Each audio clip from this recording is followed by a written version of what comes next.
안녕하세요, 차플레이 이영비입니다. 르노 필랑트 하이브리드를 처음으로 시승해보러 여기 경상북도 경주시까지 나와 있습니다. 르노 필랑트 하이브리드는 지금 올해 국내에 출시된 하이브리드 SUV 중에서 가장 인기가 많은 모델이라고 할 수 있어요. 오늘 관계자의 말씀을 들어보니까 벌써 7,000대나 사전 계약을 받았다고 합니다. 이 필랑트 하이브리드 실제로 시승해보면 어떤 느낌인지 오늘 솔직히 여러분들께 말씀드려보도록 하겠습니다. 네, 르노 필랑트 하이브리드의 모든 컬러도 보여드리도록 하겠습니다. 기본적으로 컬러가 5가지가 제공이 됩니다. 하얀색 2가지, 검정색 2가지, 그리고 회색 1가지. 먼저 여기 있는 컬러는 무광 화이트 컬러입니다. 세틴 유니버스 화이트 컬러라고 하는데 50만원짜리 옵션이고요. 여기 있는 컬러는 이번에 새로 나온 컬러라고 해요. 세틴 포레스트 블랙이라고 하는데 무광 검정색이고 그러면서도 이 포레스트라는 이름이 들어가니까 약간 초록색 계열이 섞인 그런 컬러 느낌이 납니다. 이것도 역시 유료 옵션이고요. 50만원의 추가 옵션 비용을 지불하셔야 됩니다. 자, 다음은 어반 그레이 컬러입니다. 가장 무난한 회색 컬러고요. 나름대로 좀 캄다운된 느낌이 있고 좀 도시명 SUV의 느낌을 잘 강조해주는 것 같아서 저는 이 컬러도 나름대로 마음에 드네요. 이 컬러는 오래 타도 질리지 않고 계속 볼 수 있을 것 같은 그런 컬러입니다. 자, 그리고 가장 무난한 컬러 중에 하나인 메탈릭 블랙 컬러인데요. 이거는 무료 옵션이고요. 지금 봤을 때 르노의 도장 수준은 정말 훌륭합니다. 지금 자연광을 받았을 때 다른 브랜드의 검정색 같은 경우는 약간 오렌지 필 같은 게 느껴지는 경우도 있는데 르노의 검정색은 그런 오렌지 필 같은 게 거의 느껴지지 않네요. 지금 굉장히 매끈하게 진짜 반짝반짝한 검정색 컬러가 잘 연출되고 있습니다. 이렇게 차 40대를 다 살펴봤는데 저희가 컬러 5종을 보여드린다고 했는데 4종밖에 못 보여드릴 것 같습니다. 이 30만원의 유료 옵션을 내면 선택할 수 있는 유광 화이트 컬러가 오늘 시승차 40대 중에서 단 한 대도 준비되어 있지 않네요. 아쉽습니다만 이 온라인에서 보면 이런 느낌입니다. 저는 여기 깔려있는 모든 이 필랑트 하이브리드 중에서 이 50만원의 추가금을 내면 선택할 수 있는 이 무광 화이트 컬러가 가장 마음에 드는 것 같습니다. 이 화이트랑 이 블랙 패널의 대비 이런 것들이 되게 극적으로 이루어져서 차가 극도로 스포티해 보이는 느낌이 들기 때문이에요. 일단 필랑트에 들어간 하이브리드 파워트레인부터 살펴봐야겠죠. 이 엔진 같은 경우는 그랑콜레우스에 들어갔던 것과 정확히 같은 엔진이 들어갔습니다. KNCS 환경부 인증받은 자료를 보면 아예 엔진의 코드네임까지 완전히 똑같은 엔진이에요. 1.5L 터보 엔진이 들어갔고 최고 출력은 150마력을 발휘합니다. 그래서 필랑트 하이브리드의 시스템 합산 출력은 최고 출력 250마력입니다. 기존 그랑콜레우스 하이브리드 대비해서 5마력이 더 높아진 수치예요. 자, 그러면 최고 출력이 5마력이 더 높아졌으니까 실제로 가속 페달을 밟았을 때 더 파워풀하게 치고 나가는 맛이 있느냐라고 하면 그건 아닙니다. 왜냐면 필랑트 하이브리드는 그만큼 그랑콜레우스 하이브리드 대비해서 차가 더 커지고 공차 중량도 더 무거워졌기 때문이에요. 이 공차 중량 기준으로 봤을 때는 기존 그랑콜레우스 하이브리드 대비해서 50kg이 더 무거워졌습니다. 1마력이 감당하는 무게가 한 0.03kg 정도 아주 미세하게 더 무거워졌다는 뜻인데, 그래서 공차 중량이 50kg 무거워진 만큼을 상쇄하기 위해서 시스템 합산 출력이 5마력 더 무거워졌다라고 보는 게 맞을 것 같습니다. 자, 그래서 가속하는 느낌, 엔진의 필링 이런 것들은 기존 그랑콜레우스 하이브리드와 거의 다른 점이 없어요. 그냥 똑같다고 봐도 무방할 정도입니다. 그런데 사실 기존의 하이브리드 시스템 자체가 워낙 완성도가 높았습니다. 지금 그랑콜레우스가 출시된 지 대략 2년 반에서 3년 정도가 흘렀죠. 그동안 이 그랑콜레우스에 대한 정말 많은 후기들이 올라왔는데 이 오너분들께서 실제로 경험담도 이야기해 주시고 그런 후기들을 쭉 살펴보면 대체적으로 이 하이브리드 시스템에 대해서 굉장히 만족하는 반응들이 많습니다. 지금까지는 적어도 뭐 큰 문제나 결함 같은 걸 일으키지도 않고 아주 신뢰성도 높고 애초에 되게 잘 만든 하이브리드라고 할 수 있어요. 그 하이브리드를 여기 필랑트에도 똑같이 넣어놨습니다. 자, 그래서 1.5L 터보 엔진 같은 경우는 하이브리드에 장착되는 엔진이다 보니까 당연히 밀러 사이클을 적용했습니다. 엔진이 압축될 때 흡기 밸브를 살짝 늦게 닫아서 엔진이 힘을 덜 들이면서 왕복 운동을 할 수 있는 아주 똑똑한 방식이라고 할 수 있죠. 사실 르노뿐만 아니라 뭐 현대, 기아 거의 대부분의 브랜드들이 당연히 사용하고 있는 방식이지만 어쨌든 르노 필랑트에도 그게 똑같이 들어와서 엔진의 효율 자체가 굉장히 높은 엔진이고요. 이 실린더의 지름이나 스트로크 길이도 보면 지름이 굉장히 작습니다. 70mm대, 그러면서 스트로크는 80mm 후반대예요. 그래서 롱 스트로크 엔진을 가지고 있어서 이 수직 운동의 효율을 극대화할 수 있는 엔진이 탑재됐다고 할 수 있습니다. 여기에 하이브리드 시스템 지리의 3DHT 프로라는 시스템이 장착됩니다. 그러니까 3DHT 프로는 뭐냐면 사실 토요타의 하이브리드 시너지 드라이브 HSD를 생각하면 그거랑 거의 유사합니다. 그 유성 기어 세트가 똑같이 여기 들어가 있어요. 그 유성 기어는 이렇게 생겼습니다. 중앙에 선 기어가 있고 이 선 기어를 도는 위성 기어들이 있고 이걸 묶어놓는 이 링기어가 있습니다. 그래서 중앙의 썬기어에는 시동 모터 그리고 발전용 모터가 장착되어 있습니다. MG1 혹은 P1 모터라고 하는 이 중앙의 썬기어에 연결이 되어 있고요. 그리고 썬기어 주변을 도는 위성기어 3개에는 이 3개를 묶어놓는 캐리어라고 하는 부품이 장착되어 있습니다.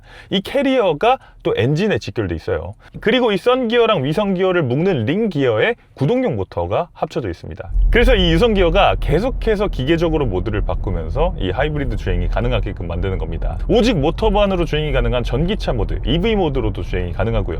그리고 엔진이 발전기 역할만 수행하고 이 구동 모터가 바퀴를 돌리는 이 하이브리드 모드, 직렬 모드도 주행이 가능합니다. 그리고 엔진과 모터가 같이 힘을 합쳐서 바퀴를 굴리는 이 하이브리드 직병렬 모드까지 작동이 가능하죠. 이렇게 다양한 모드로 구동이 가능해서 사실 이 유성기어 세트가 들어간 하이브리드 시스템은 이 애초에 이 시스템 자체가 효율이 굉장히 높을 수밖에 없다. 자, 그러면 GD의 3DHT 프로는 토요타의 HSD랑 다른 게 전혀 없나요? 라고 하면 그건 아닙니다. GD의 3DHT 프로는 말 그대로 3, 이 숫자 3이 붙어 있는 시스템이잖아요. 그래서 3단 기어를 여기에 추가로 붙였다는 뜻입니다. 그러니까 기존의 토요타 하이브리드 시스템의 문제는 뭐였냐면 효율적이고 뭐 다 좋은데 만약에 고속으로 좀 속도를 올려서 꾸준하게 주행을 하는 상황이라고 치면 이 엔진의 기어비가 하나다 보니까 엔진이 높은 회전수로 그냥 회전수를 계속 높여서 달리게 되는 거예요. 게다가 애킨슨 사이클 혹은 밀러 사이클 엔진이다 보니까 이 엔진 사운드 자체도 되게 건조한 느낌, 앵거리는 약간 신경질적인 그런 소리, 그런 부분이 좀 아쉽다라고 말씀하시는 분들이 많았죠. 그래서 GD의 3DHT 프로는 바로 그 부분을 개선하기 위해서 3단 변속기를 장착한 겁니다. 고속의 속도에서도 그 속도에 맞는 기어를 체결할 수 있도록 만든 시스템이고요. 그러다 보니까 이 필랑트 하이브리드도 지금처럼 이렇게 엔진을 꾸준히 밟고 있는 이런 상황에서는 엔진의 소리가 그렇게까지 뭐 거슬리지 않습니다. 물론 이런 시스템을 적용하다 보니까 단점도 있습니다. 하이브리드 시스템에 3단 변속기까지 더해진 시스템이다 보니까 이 시스템의 복잡성이 조금 높아지고 나아가서는 이 차량 전체의 무게가 조금 더 무거워진다는 그런 단점도 있죠. 하지만 하이브리드 시스템의 완성도를 높여준다는 측면에서는 저는 이 하이브리드 시스템이 굉장히 좋은 방식으로 느껴지기도 합니다.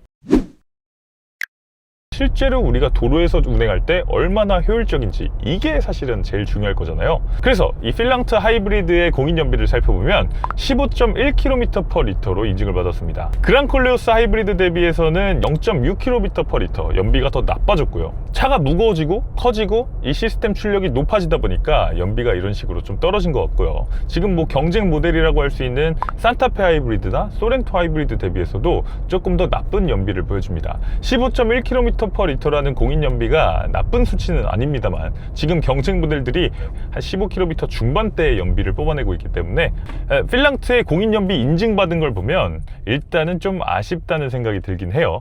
그런데 사실 공인 연비보다 훨씬 더 중요한 건 실생활 영역에서의 연비일 겁니다. 왜냐면 지금 산타페나 소렌토 하이브리드 같은 경우는 이 변속기 안에 P2 모터가 하나만 내장된 이 병렬형 하이브리드 구조를 갖추고 있어요.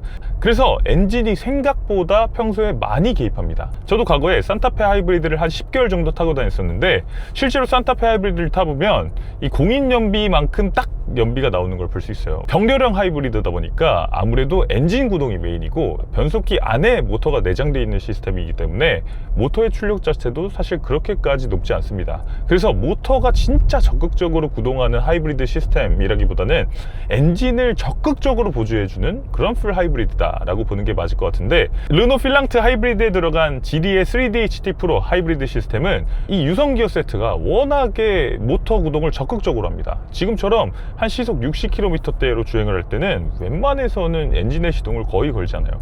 그리고 엔진이 재빠르게 충전기 역할을 해서 배터리를 채우고 다시 모터로 구동하고 이런 경우가 많다 보니까 실생활에서 현대차의 하이브리드 시스템과 르노 GD의 하이브리드 시스템, 이 둘 중에서 어떤 방식이 더 모터를 적극적으로 쓰느냐라고 하면 사실은 후자입니다. 르노 GD의 방식, 이 필랑트 하이브리드에 들어간 방식이 훨씬 더 전기 모터를 적극적으로 쓰는 방식이에요. 그래서 사실 필랑트 하이브리드나 뭐 예전 그랑콜레오스 하이브리드 같은 경우는 무조건 공인 연비보다 연비가 훨씬 더 잘 나오게 됩니다. 지금 저희가 18.8km를 주행했는데요. 평균 연비가 20km/L? 아, 너무 잘 나왔다. 아, 이건 너무 제가 사기를 치는 것 같아서. 오늘은 지금 외기 온도가 11도예요. 굉장히 따뜻한 날씨고, 제가 막 지금 도로에서 급가속을 하거나 스트레스가 지금 심한 구간을 주행하는 게 아니기 때문에 아무래도 이런 식으로 연비가 좋게 나오는 건 감안을 해야겠지만, 지금 평균 연비가 20km/L로 나오는 거, 이건 정말 놀라운 연비라고 생각되네요. 그리고 필랑트 하이브리드를 지금 오래 타다 보니까 이 그랑콜레오스 하이브리드와의 결정적인 차이점이 있습니다. 그러니까 기존의 그랑콜레오스에서 많은 분들이 불만으로 얘기하셨던 부분이 회생제동하고 물리브레이크를 믹스시켜서 제동을 하는 방식이다 보니까 제동이 덜 되다가 제동이 갑자기 확 된다, 이런 부분에 대한 아쉬움을 그동안 많이 말씀해 주셨는데, 이제 필랑트 하이브리드는 그런 게 거의 없어졌습니다. 이 회생제동하고 물리브레이크를 이제는 아주 잘 믹스시켜줘서 부드러운 감속이 가능하게끔 만들어주고 있어요. 지금 브레이크를 밟아보면 내가 브레이크를 밟는 양만큼 일정하게 차가 감속됩니다. 브레이크의 이질감이 거의 느껴지지 않아요. 사실 이게 당연한 거고, 그랑콜레오스가 처음에 조금 이상했던 거죠. 이 필랑트가 이렇게 개선될 수밖에 없는 것이 이 소프트웨어 튜닝만 조금 더 섬세하게 다듬은 게 아니에요. 하드웨어 자체가 달라졌습니다. 기존에는 이 회생제동과 이 물리브레이크를 담당하는 ECU가 따로따로 달려 있었던 거예요. 그런데 이제 필랑트 하이브리드에서는 제동이라는 걸 담당하는 ECU가 하나로 합쳐진 겁니다. 회생제동과 물리브레이크를 하나의 컴퓨터가 처리한다는 거죠. 기존의 그랑콜레오스 같은 경우는 이게 나눠져 있다 보니까 여기까지는 회생제동 컴퓨터가 담당하고, 여기서부터는 물리적인 이 브레이크 제어 컴퓨터가 담당을 해야 됐습니다. 이래서 분산형 아키텍처가 안 좋은 거예요. 이렇게 컴퓨터를 나눠 놓다 보니까 두 컴퓨터 사이의 소통이 그렇게까지 매끄럽지 않았던 겁니다. 이걸 소프트웨어적으로 파인 튜닝 하는데 엄청난 공을 들여야 되는데, 그 믹스가 제대로 되지 못한 상태로 출시가 됐었던 거죠. 물론 그것도 소프트웨어로 이제 조금씩 개선하고 있다고 하고, 앞으로도 소프트웨어 업데이트가 더 남아있다고 하는데, 그런데 필랑트는 애초에 두 개의 컴퓨터가 하나로 묶여져 있기 때문에 이제는 제동을 할 때 이질감이 잘 느껴지지 않고, 이 하나의 컴퓨터가 선형적으로 감속을 해주는 걸 볼 수 있네요. 자, 지금 자동차 전용 도로에 올라왔으니까 르노의 액티브 드라이버 어시스트 운전자 보조 시스템도 한번 작동을 시켜보도록 하겠습니다. 자, 일단은 토크식 핸들이 들어갔습니다. 그래서 핸들의 한쪽으로 힘을 지그시 주고 있어야지 내가 핸들을 잡고 있다는 걸 차가 인식하는 이런 방식이 들어갔고요. 그렇게까지 불편하진 않습니다만, 그래도 정전식 핸들이 조금 더 편하기는 하죠. 이 액티브 드라이버 어시스트 같은 경우는 일단 여기 천장에 달려있는 카메라 하나, 그리고 차에 둘러져 있는 5개의 레이더를 기반으로 작동합니다. 이 레이더는 보조 기능을 하는 거고, 사실상 이 카메라 하나만으로 주행을 하는 거죠. 조금만 더 구체적으로 말씀드리면, 여기 위에 장착된 카메라는 사실 렌즈 하나가 띡 장착된 게 아니고 카메라 모듈이 전체가 달려 있습니다. 이걸 실제로 열어보면 이만한 카메라 모듈이 나와요. 이 안에는 모비라이의 IQ 칩이라는 게 들어있습니다. 이 카메라로 들어온 정보를 보고 가속을 할지, 뭐 브레이크를 밟을지, 핸들을 돌려줄지, 이런 것들을 다 판단해서 이 차로 신호를 전달해 주는 겁니다. 그래서 사실상 이 카메라 모듈 하나가 적극적인 역할을 해서 운전자 보조 시스템을 작동시키는 방식이라고 할 수 있어요. 그래서 지금 실제로 작동을 시켜보면 느낌은 어떠냐? 100km로 맞춰놓고 지금 옆에 점선이니까 한번 자동 차선 변경을 해보도록 할게요. 자, 깜빡이를 완전히 내리면 안 됩니다. 살짝 원터치로 내리면 작동이 되죠?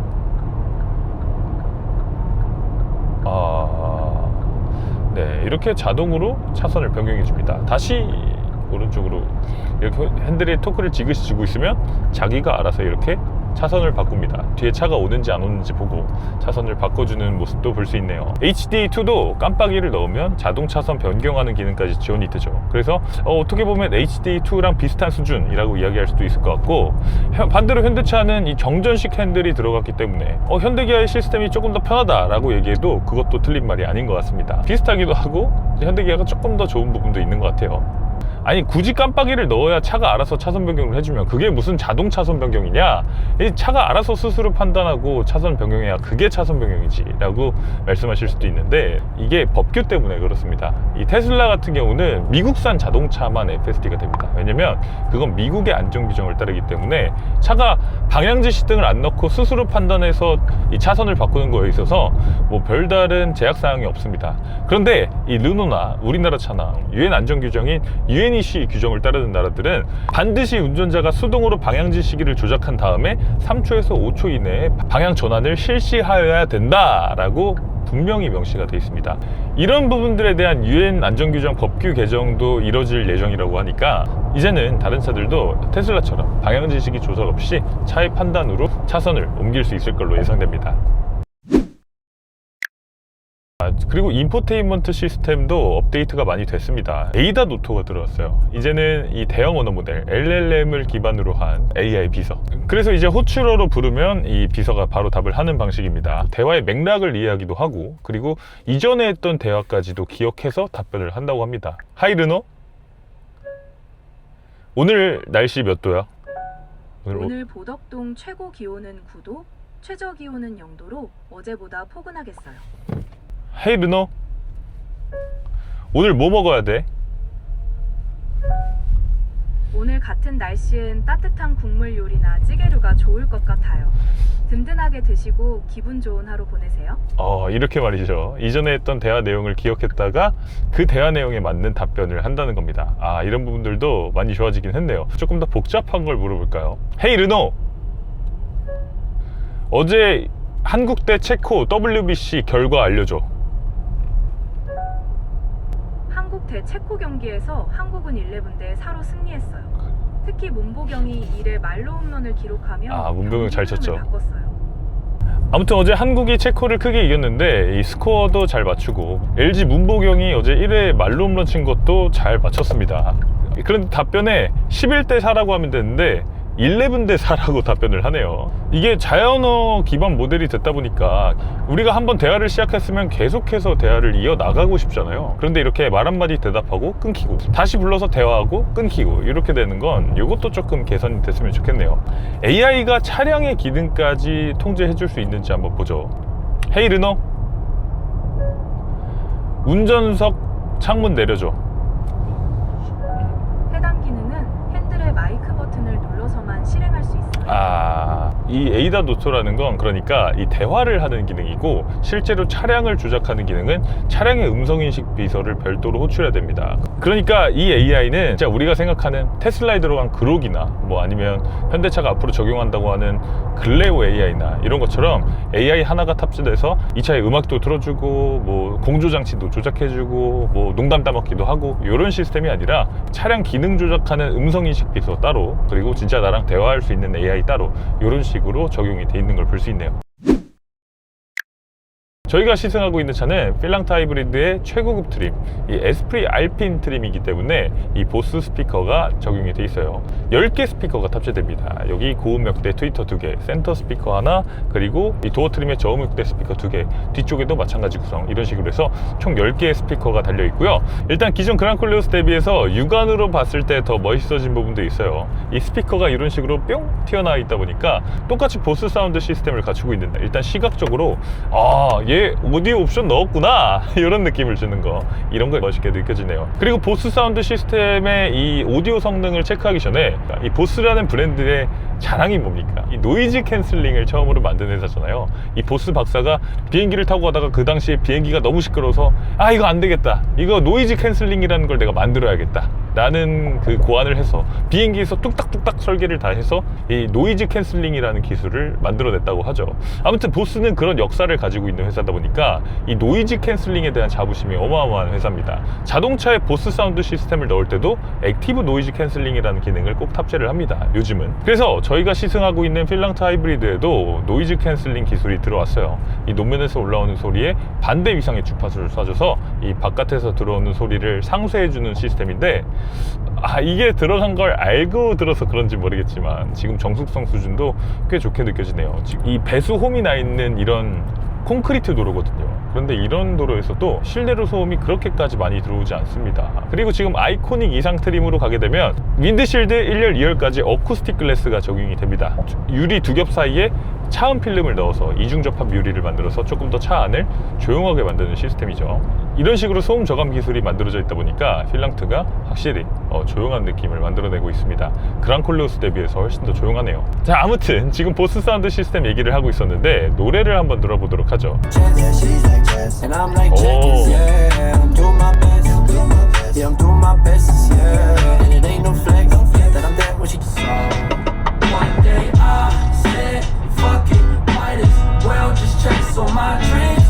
사운드 충분히 즐겁게 들을만 합니다.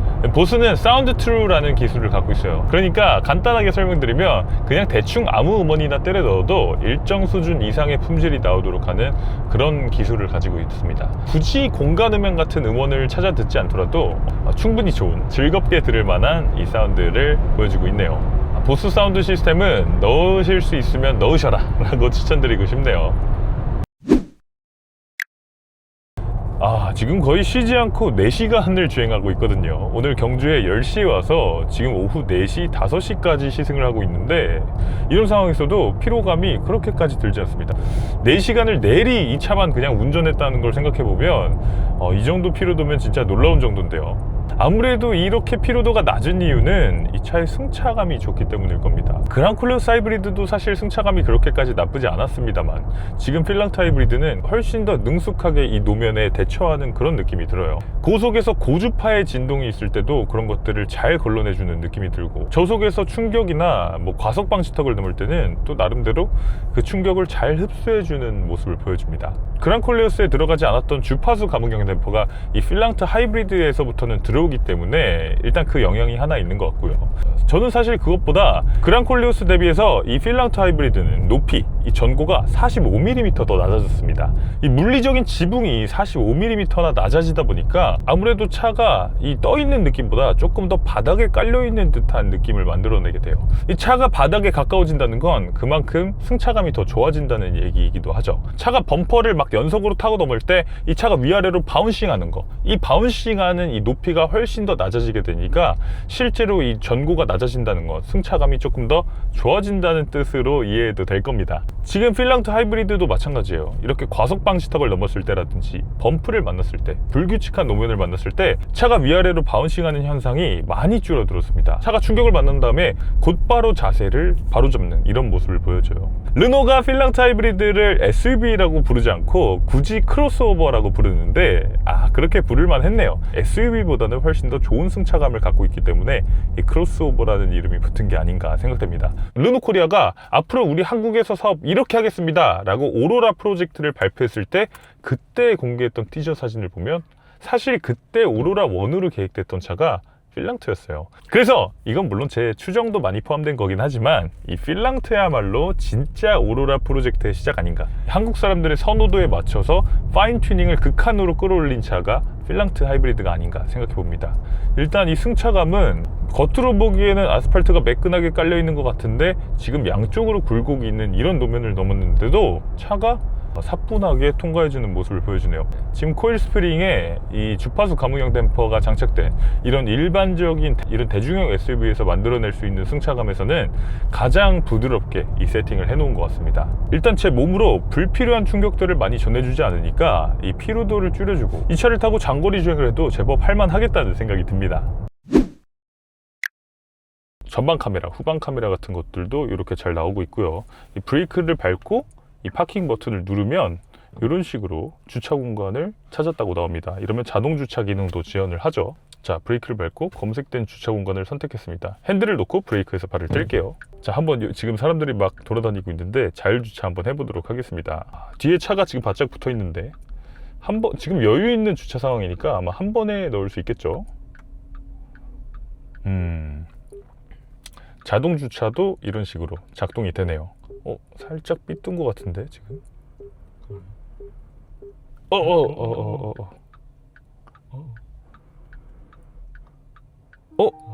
지금 살짝 삐딱한데요? 자동 주차는 지금 기능이 그렇게까지 완벽하다라고 말씀드리기는 어렵습니다만 이런 여유로운 공간에서도 사람이 한 번 더 수정을 해줘야 되는 정도 라고 생각이 되는데, 그럼에도 기능이 있고 이 360도 서라운드 뷰나 후방 카메라, 전방 카메라 화질이 이제 꽤 많이 좋아져서 이 360도 서라운드는 이 주차할 때 굉장히 유용하게 사용할 수 있을 것 같네요. 그래서 르노 필랑트 하이브리드 가격은 얼마냐, 이게 제일 중요할 텐데 가격은 4,331만 9천원부터입니다.